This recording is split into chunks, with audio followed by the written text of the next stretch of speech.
Thanks for joining us for this episode of Coffee with Closers, where business leaders share insights on how to build businesses from the ground up and best practices for innovating in their industry.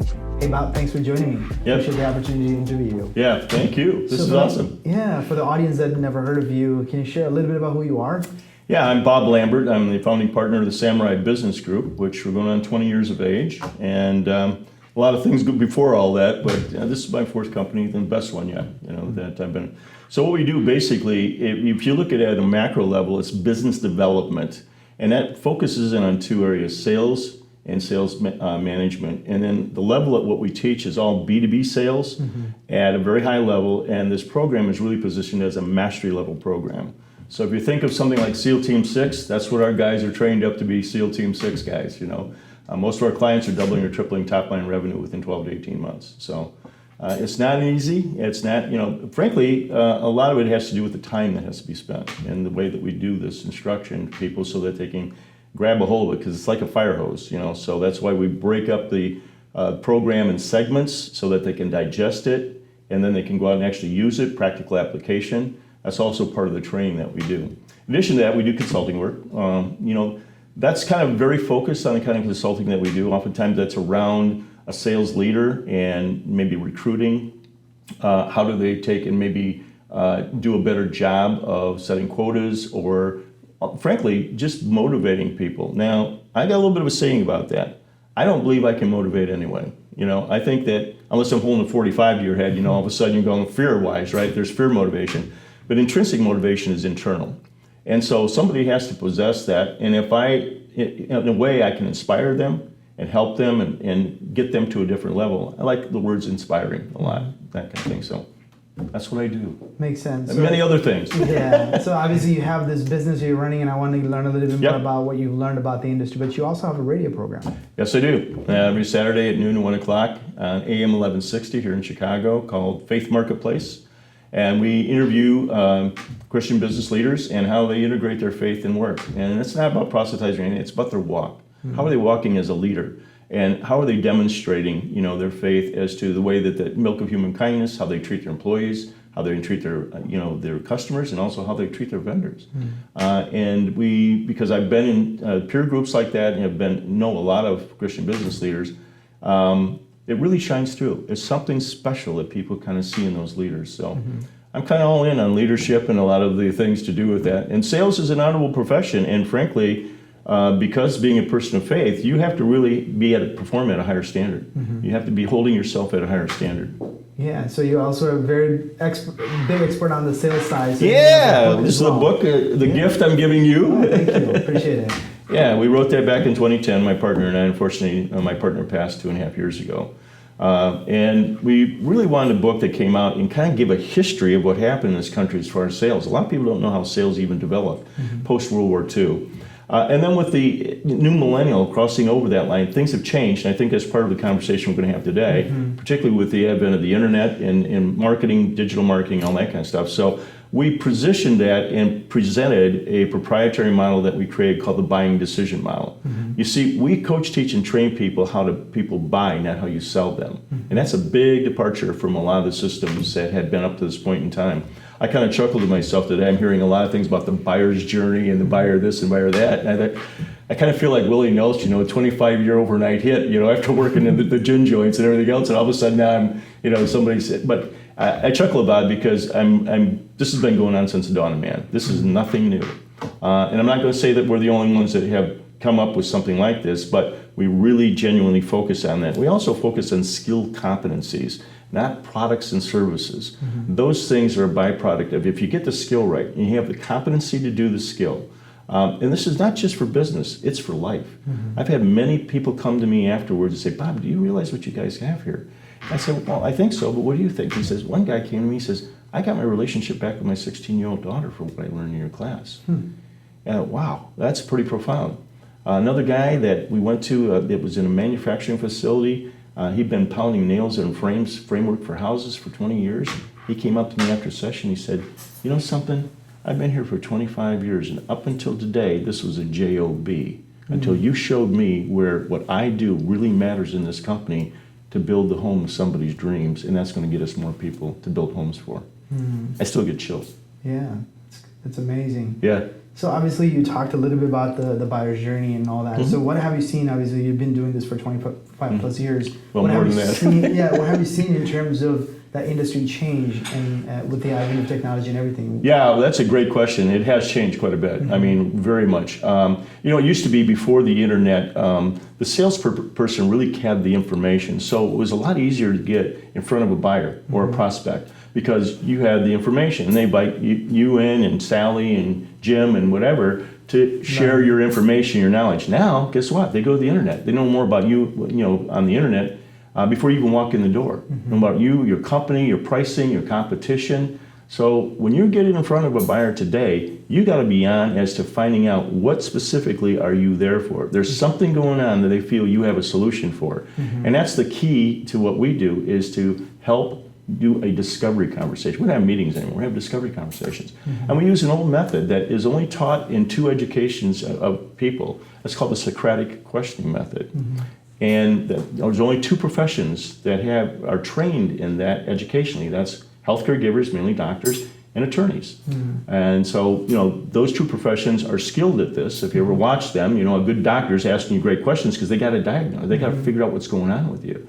Same thing with attorney, only in a little bit different way that they're doing it. They're trying to get something out maybe that they could use to their advantage, if it's a deposition. I've heard the terminology, don't prescribe before you diagnose. Exactly, exactly. And you're absolutely right. I use the metaphor all the time, or that you're an investigator. You're there investigating and helping them. Now you got to be careful with that. You can't throw questions at them like it's an interrogation, because that's going to turn people off. But being very thoughtful about it and how you position the question. As Socrates once said, I can't teach a man anything. I can only ask him questions and make him think. Voltaire said it even better, judge a man not by his answers, but by the questions he asks. And that's really the essence of this, because if I ask you a great question and I get you thinking, there's a couple wonderful things that happen.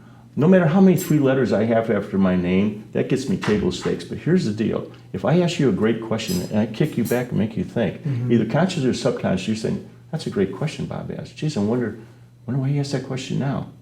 He must know the answer to that. And all of a sudden, this credibility comes to you. I keep saying it's magic because I don't. And that credibility now leads to trust. And that's the holy grail for anybody in business or even at home. But more importantly, in sales, you better get that person trusting you. And that's the difference maker, whether they're going to do business with you or the next guy down the street. And we always say, people buy from human beings first. I can't help if you're working with aliens or AI or something like that, I can't help you. If you're dealing with a human being, which most, particularly the people we deal with, a higher end sale, a more considered sale, those are the people that are going to want to meet you face to face before they're going to make that decision. So they're buying from you first, and then they're buying from the company that's backing you up. Yeah. So that's why it's really important about these skill competencies. And I kind of usually say that it's a business to humans more than business to business, because at the end of the day, it doesn't matter, you're selling to a human being. It's funny that you bring that up, because I grabbed the URL, and one of these days I'm going to get to it, but I grabbed the URL human to human. And I think there's a lot to be said for, especially today. We've kind of lost our humanity a bit, and it's not a knock on the digital revolution and all that stuff, but there's just too much separation. And I see that we're coming back around again. I'm hearing it, I'm seeing it more. There might be people having telephone conversations today, versus they wouldn't do that, So true. So. I think the natural curiosity is something like growing up, I was one of those kids that asked a lot of questions and just always asked, why daddy, why dad, right? Like I just was naturally curious. And I think one of the things that I learned being in the sales role that I play as well is when I'm sitting across the table from CEOs and senior leadership team, I just ask a lot of why question and how. And then because I want to get to the root cause of whatever prompting them to want to meet with me, or whatever the dream that they have about the organization and how they plan on executing on that, right? So you're already asking the Socratic questions. I have a little rhyme that goes along with that. I once knew 6 wise men, they taught me everything I know. What, where, why, when, how, and who. When you position a question with any of those words in it, somebody cannot answer that with a yes or no. And we're living in a society of statements, and we know that statements have a negative bias. So asking a great Socratic question, a thoughtful Socratic question that's going to get on that side, because everything's going on that side of the table, okay? And all you have to do is use 2 ears and 1 mouth and use them in those proportions. Listen intently, and then you'll get the response or the next play off of whatever they say. You don't have to sit there and try to think 2 questions ahead. Just play off of what they've said to you. Yeah. And drill deeper. Oftentimes people make statements. Well, like a good attorney will say, get behind the statement. What does that really mean? And they'll ask. And of course, if you're being counseled by an attorney, only ask the question, right? Don't expand upon it, But that's really what we're doing. And I think the temptation as salespeople is, we're talkers, right? Yep. We just have the tendency, and we've seen this problem 100 times, and maybe we already kind of know the solution to the problem, or we already know what we want to sell them, so we're quickly jumping into the solution before we actually really truly understood what this company really need. And I think not knowing and then too quick to prescribe a solution is usually a turn off. Big time. Yeah. That's when if you're telling, you're selling. Yeah. And so to your point, if you allow them to discover for themselves, how wonderful is that? Because now they've bought from you, correct. They're not being sold. Yeah. Because nobody loves to be sold. Yep. But everybody loves to buy what they want and need. And you're also making a connection that, Sam really understands me. He gets me. I got to work with a guy like that, or a gal like that, that really gets me, because they really care about me, and what I'm trying to do, and what I'm trying to accomplish. Sometimes you can't help them. And as I tell people, I'm well-intentioned, and what I'm going to say, leave them off better than when they met you. I'm going to have a recommendation for somebody else that actually could maybe help you. I've turned down, opportunities because what they really needed was marketing.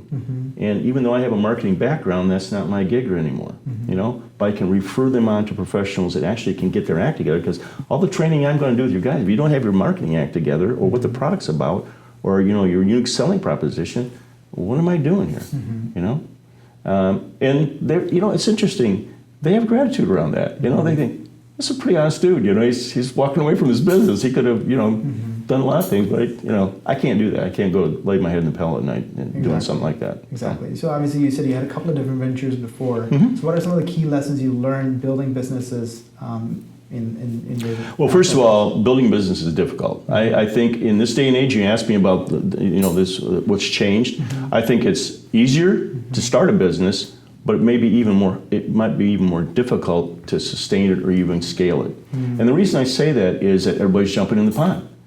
Before you had to have a lot of other things going for you before the internet. Today, anybody's got an idea, they can hang their shingle out there, and many people have, and they've done very well. And that's God bless them, because I think we've seen a resurrection and a rising of entrepreneurialism in this country, which we definitely need. And I celebrate that. I'm all about entrepreneurship. I've been in it for 40 years. So after my first corporate gig, and once I got out of that, it was like, I'm not even employable anymore, because that's not even in the cards, But so business today is complex. It is, just like your business. We've talked before about that. You get to certain levels, and you're scaling. You get to a certain level. Well, your hands are on it. You're in it all the time. The mojo's there. Everybody's on the same page. Everybody's collectively running towards the same goal. And then all of a sudden, you bump up. And oftentimes the folks that help start you in a business because they're jazzed about it, that doesn't necessarily translate into the skill level they got to take, to get to the next level. And I know we've talked about this. Getting up to that next level requires a whole different set of, skills. And oftentimes, entrepreneurs get stuck there. Business people get stuck there. It's like the exercise too, right? Like sometimes you can keep doing the same routine, and you got to that shape, you conditioned your body to be able to hit maybe 50 pounds, whatever, and then if you want to go to that next level, you got to raise the weight or increase the number of reps or the frequency you visit the gym, right? I think it's the same thing, right? You can't just do the same thing over and over again and expect a different results, and sometimes the people are a reason why sometimes companies get stuck where they are. Yeah, well, the whole sum and substance of my companies, when I had the privilege of having employees and all that stuff, is basically every night I went out the door, I prayed that they would come back the next morning, because that was the sum and substance of my entire company, was the people. Henry Ford said it best, you can take my factories and everything else, don't take my people, because he understood, and most, generally speaking, business people, if they really look at the human being as the asset of their business, I think we'd have a different, perspective with a lot of companies as to how they're treating those people and how they covet them and how they will invest in them. I grew up, in a major corporate, one of the largest food manufacturers in the world, Nestle. I had terrific training. I had coaches. I had mentors. I had people coming up alongside of me. they would pat me on the back when I did well, and they kicked me in the butt when I wasn't doing so well. So, but it was wonderful. It was wonderful, and I had those folks genuinely cared, and they cared about me, and they looked at the investment in me as being way bigger than what my production is going to be than what they actually invested. All the training and the stuff like that, and I'm more than that because in the 90s and 80s and late 80s and 90s that went away. We wiped out the whole middle section of management. The people really had the tribal knowledge that's not being passed down to the next group. And kind of now the haves and the have-nots. And I think the loyalty also dropped, right? I mean, if you look at the past workforce, like my parents' generation, they've stayed with the same company 15 plus years, and they retired with that company. Maybe they, in their entire career, maybe 2 jobs. Right. But today we don't see that. If you look at people's LinkedIn profiles, like 9 months, 11 months, 13 months, I'm like, did you even get to know the business before you already left that company, right? Yep. Can you really, how much can you help that company get to the next level if you really haven't even stayed long enough to invest? So I think that's probably why the corporations are a little bit less invested into these employees in terms of... you get what you reap, you get what you sow. And I laid at the doorstep of a lot of the corporations, to be honest with you. Look at how they gutted major corporations. Now, as a young person yourself and these young people, they saw what happened to their grandparents and their parents. So where's the loyalty to anybody? How can we take and, indict them for this because they've seen it happening? And all the social organizations around the globe that have let people down. So what do they really trust? What do they really want to invest in? I would say also, again, a byproduct of the digital age is that, the attention span is really short today. So that's another part of this whole contribution. Oh, I'm here for 9 months, I got to move on. And then they see their peers moving up, and of course the peer pressure starts. Oh, geez, I got to get ahead of John, or I got to get ahead of Alice because, I'm not moving up quick enough. And you're right. They don't stay long enough to really grasp what's going on. Now, again, good companies keep their people longer. We've done a lot of work with one. As you know, we're involved with DePaul University Center for Sales Leadership, so I've been around the age category for almost 20 years now. And we've got some great studies that have come out as far as, getting deeper. There's some top-notch experts in this area that we have drawn upon, and we've got information as to how do you really manage, and motivate millennials versus, other workers. And they've got some great insight. I think it's the best generation we're ever going to have in this country. And the Z's coming after them are going to really challenge it. They're bright, they're sharp, they get things very quickly.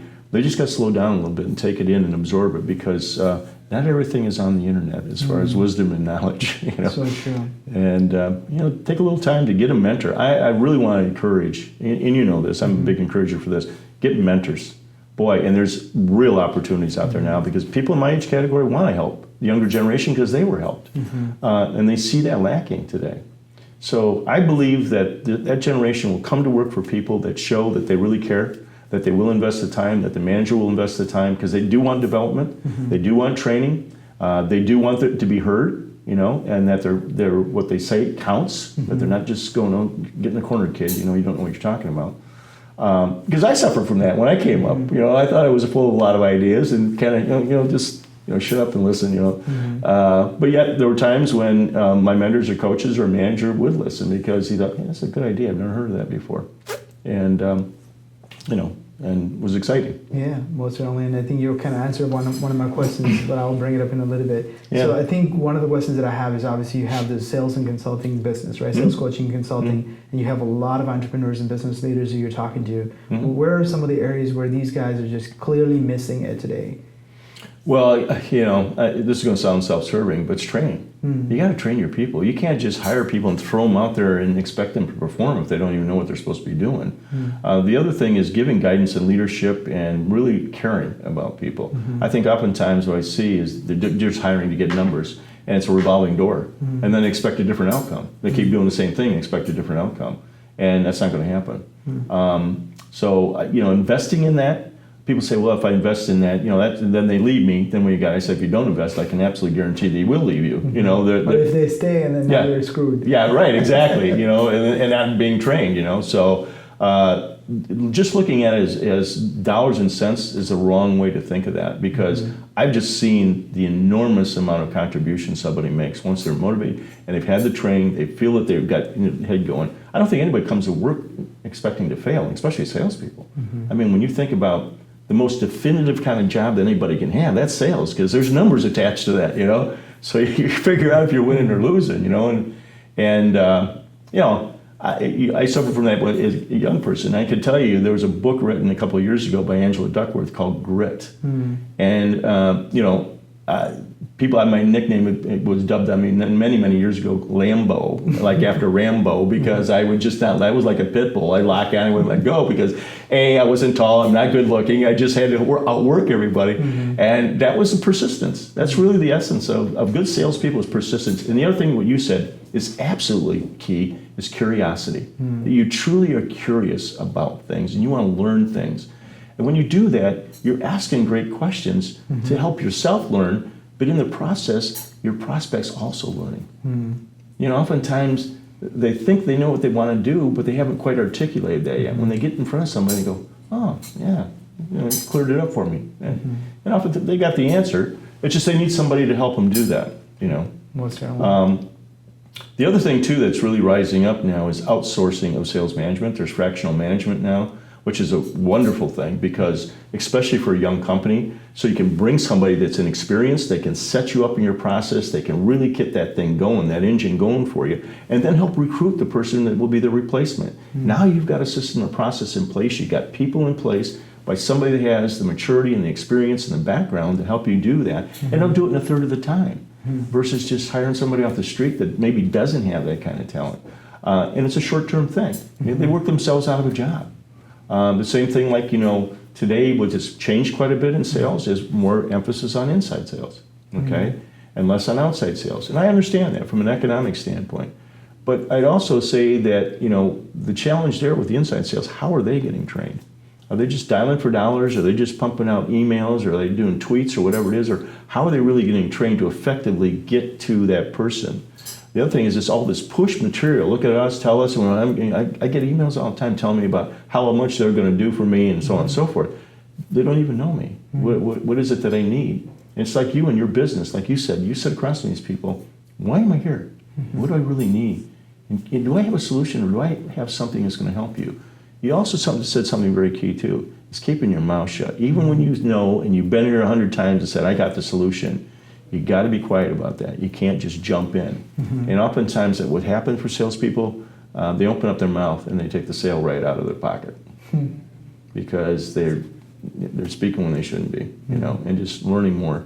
There'll be a time for that, and certainly the person sitting across the table wants to hear from you, but they really you want to get out of them first, because when you do really understand what it is that they need and you do have a solution for that, man. Boom, you hit the target every time.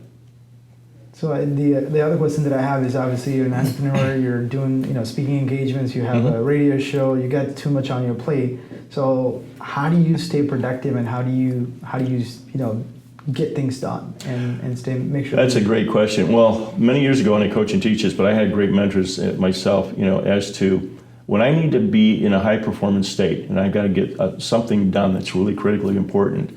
I had to get in tune with when I was at my best. What time of day am I at my best? And that really honed in, because there's times of day when you're at your best. Now that can change from day to day or week to week, but generally speaking, there's time slots when you're at your best. And your energy is the highest, you're at your most creative, and you can really focus. Somebody just gave me this thing, you know, there's 34 15-minute segments in a workday, 8-hour day. You can get a lot accomplished in 15 minutes if you focus. And so that's one of the things. I think focus is a big thing, because we're just so distracted today with everything.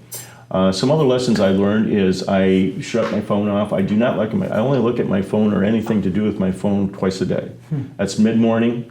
First thing I get up, and if there's anything I got to do there, then I'll hit it at mid-morning if I have a break, over lunch, and then I'll hit it mid-afternoon. And then, of course, after work is a whole other thing, you know, because as an entrepreneur, you know this. There's no such thing as the end of the day, you know, where we take a normal 9-to-5 day. And oftentimes I found myself where I was highly creative, because it was that way when I was a kid, late at night. When I can really focus and the distractions are all gone. I think that's the biggest thing today, is learning how to manage those devices. I've heard it from many people. A lot of people are just tuning them out. They're shutting them down. I know when I take a vacation, they're gone. I don't have those things around. I've given people tips, and one guy that I've given a tip to, he follows it religiously. I said, going on a vacation, what you want to do is you ramp down, okay?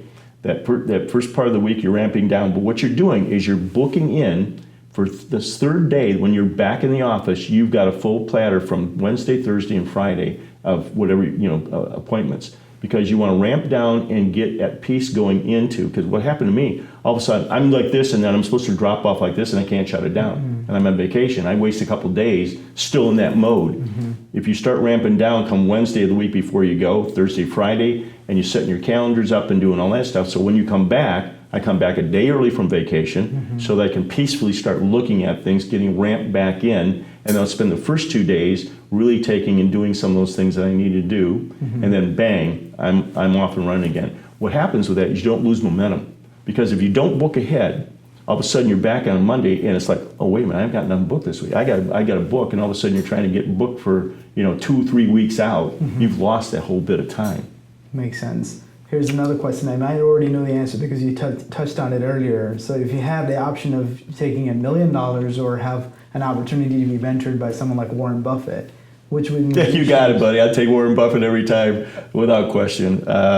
Money's a barter. It's a system. But knowledge, how do you put a price on that? How do you put a price on knowledge and experience and that kind of thing? Being able to sit at the seat, at the foot of the Oracle of Omaha, and imparting his wisdom. And it's very simplistic. The guy's not a complex guy. No. He's just a very realistic, practical kind of guy. And common sense, too. And that's what I'd say to you, Sam, is I think we lost a bit of that, in our country and in business, too. Just good old-fashioned common sense. There's nothing common about common sense anymore. And, I don't know why that is. Why it is, maybe it's just at the pace we're at today. Yeah, and I think like you said, everybody thinks the answer is on the internet, and that they don't think they need to turn to somebody who actually had been there and done it before, right? Because what you get in a piece of, like a book like this in 180 pages, you have 20 years of probably mistakes that they made to learn that little nugget of wisdom that you need to take your business to the next level. And someone like him or any business coach, it doesn't matter, it doesn't have to be Warren Buffett, but who has done it before. And then you and I were talking about why it's important to be in a peer group as business owners. If you absolutely. want to talk a little bit about that. I again, because of mentoring and coaching and being a continuous learner and really having that guiding light, along the way, I got into peer groups really early on when I first started businesses, and that goes all the way back to when it was called Tech International, which is now Vistage, which is the #1 all over the world. Phenomenal.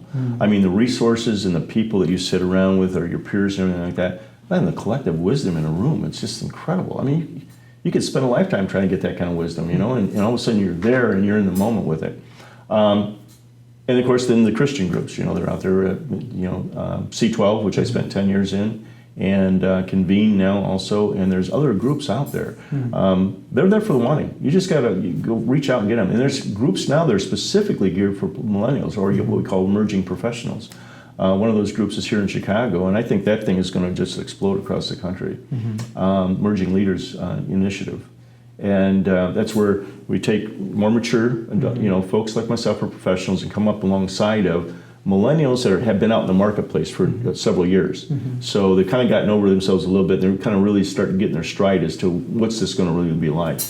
And they've had phenomenal results. Some of the young people that have come up alongside them, they themselves now, because the deal is, the student becomes the teacher. So they have to take on a mentoring role. And that's way cool. The young man that leads this, the executive director, when the older guys decided to let go, they anointed a director. He's 28 years old, executive director of that initiative. But he himself was a product of it, and just all in, so.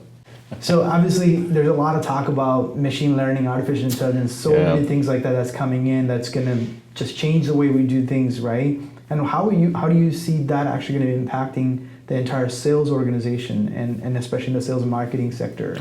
Well, until we get to, like I said, aliens or robots, I think there's going to be there.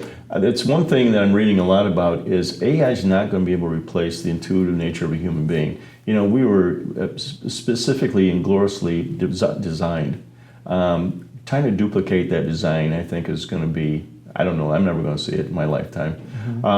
I applaud it. I think we've come a long way with those kind of things, but I also have a big concern about the misuse of it. And we're already seeing some of that in social media, being able to misuse things in a way that is not positive. I think there's a lot of good. There's a lot of the things, like cures for diseases and reaching out, better productivity as far as our growing things. I'm just totally amazed. I'm a pretty religious watcher of TED, and man, I tell you, I just sit back and I'm blown away sometimes, by the minds and the creativity and the way that they come up with things and how they're looking at things. I strongly believe as business's mission today. As you know, that I'm involved in a foundation called Legacy Reentry Foundation to help formerly incarcerated get mainstream back into society through empowerment, education, and employment. It's a phenomenal resource that we have. 300,000 to 400,000 people released out of our jails and prisons every year, and 73% are back in after 3 years because they can't get a job and they can't get housing. What a terrible waste. We got to restore the dignity for a lot of folks. And again, I'm not trying to go way down a path here, but I think we've got to have that kind of dignity and that humanity in business today, and look at people again, not as just a number or a salary or an expense. We've got to really get back to looking at people as being a heck of a resource. And people will do incredible things if you allow them to. If you allow them to flourish and to grow, it's kind of like the watering and the feeding every day, of a plant. It's not going to do much if you don't water and feed it, Sure. So I hope that answers your question. Most certainly. What kind of parting wisdom you have for our audience?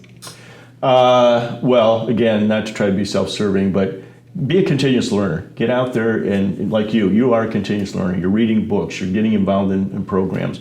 Also networking. I think the other thing too with a generation is you got to get out in front of people. You got to this face-to-face thing. As Warren Buffett once said, how do you ever expect to see eye to eye if you never get face-to-face? And it's so true. This thing called relationship. We as human beings crave that. The number one need today, and you ask any bartender, beautician, or anything that has interface with people coming in, is the need to be understood. And why do we have all this depression? Why do we have a lot of the things that are going on today? The drug usage and everything else why is that? People are, The irony is we're all well connected now with all the social media, but we're less connected than ever before because we have no face-to-face interactions. You're right. The human beings crave that. I think that's without question. And you'll say something on the internet you won't say to somebody in person. Yeah. I see some of these heated things.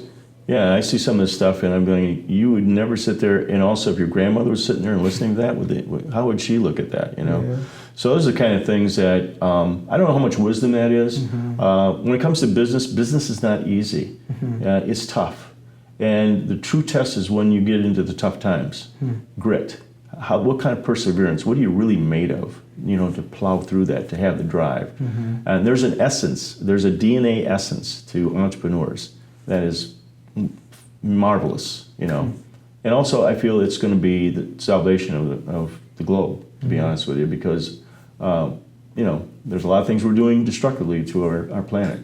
I think that with the creativity and the kind of things that are coming out and the intelligence of people, and they're getting much more tuned into that, we're hopefully getting back to understanding that we're not going to survive if we don't get our humanity back, and start taking care of the underprivileged and doing kind of things that are not as destructive to our planet. So I'm waxing wisdom here, but I don't know how much wisdom there is there. It was wonderful having this conversation with you. Thanks again for joining me. Thank you, Sam. Appreciate it.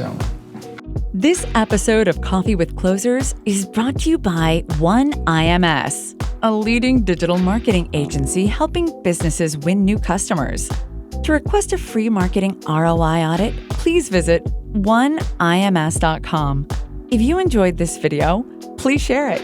To make sure you never miss an episode, please subscribe.